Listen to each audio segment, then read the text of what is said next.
حافظ زمان رضوی آفیشیل کی latest videos کو دیکھنے کے لیے چینل کو سبسکرائب کریں اور ساتھ والے بیل آئیکن کو لازمی پریس کریں۔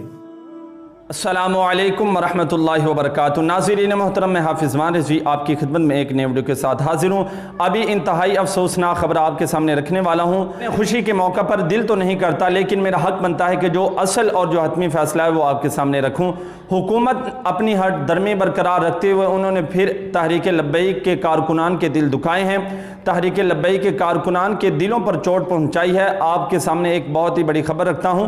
تحریک لبیک پاکستان کے جو وکلاء ہیں ان کی طرف سے ہمیں پیغام ملا ہے کہ علامہ سعد حسین رضوی صاحب کو مزید 90 دن کے لیے نظر بند کیا گیا ہے، اور انہوں نے اس بات کی بھی وضاحت کی ہے، پتہ نہیں یہ کون سا ایس پی ہے کہ جناب عدالت سے بھی آگے چلا گیا ہے، جو لاہور ہائی کورٹ سے بھی آگے چلا گیا ہے، جو اپنے طور پر ہی علامہ سعد حسین رضوی صاحب کو مزید 90 دن کے لیے نظر بند کر رہا ہے۔ اور انہوں نے یہ بھی کہا ہے کہ اگر انہوں نے نظر بند کرنا ہوتا تو ایک مرتبہ علامہ سعد حسین رضوی صاحب کو رہا کرنا ضروری تھا، اس کے بعد یہ علامہ سعد حسین رضوی صاحب کو نظر بند کر سکتے تھے، لیکن انہوں نے نہ رہا کیا ہے، رہائی کے بغیر ہی علامہ سعد حسین رضوی صاحب کو مزید 90 دن کے لیے نظر بند کر دیا گیا ہے۔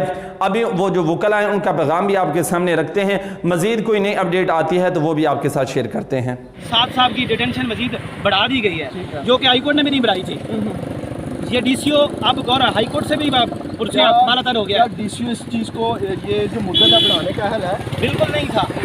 ابھی پہلے یہ رہا کر سکتا، رہا کرتا دین یہ اہل تھا، ایک مرتبہ صاحب رہا ہوتے پہلے آرڈر میں، جبکہ پہلا آرڈر ایگزیکیوٹ ہونے نہیں دیا گیا۔